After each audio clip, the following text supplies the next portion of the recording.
حميد من يصيمني من الضرر من كل سيئات وجن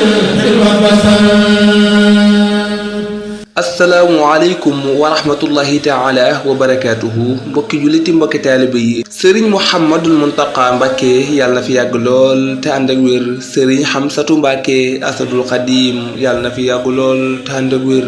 waa axlu xasida bu Touba Xandan ñoo la di yëgal seenu journée xasida bu ñu amal foofa ca Touba Xandan. journée xasida boobee nag jàpp nañu ko 31 décembre yamoo ak dimanche 2023 foofa ca Touba Xandan. bésu xasida boobee nag ñoo ngi ci woo mboolem koy wax ashhadu an la ilaha illallah wa ashhadu anna muhammadan rasulullah mu nekk bésu xaside boo nga xamante ni ñoo ngi koy taxawal ren ji nekk juróomeelu édition foofee ca diwaan Touba Xandan ñu nekk ay jàmbaar lool ci liggéey Sëriñ Tuubaa bi kon boog bis baa ngoog jàpp nañu ko 31 décembre 2023 yemoo ak dimanche foofee ca Touba Xandan nga ci woo mboolem jullit yépp di ci woo mboolem mbokki taalibe yépp rawatina waa ahlu xasida kon boog bis baa ngoog ko diwaanu Xandan ak li ko wër ñépp bàyyiwul kenn. programme ba nag incha allah rabbal alamin ni lay tëddee buñ demee ba ci suba sax des na amal njàngum alquranu karim buñ ca noppee defal ay xéewlu jox ko mbokki taalibe yi buñ ca noppee tàmbali durus ma ak njàngum xasida ma benn ba ak njàngum kuréel ma bu ñu jëmee ba ca waxtu tisbaar des na julli amal ay bernde ngir jox mbokki taalibe yi ñu xéewlu bu baax a baax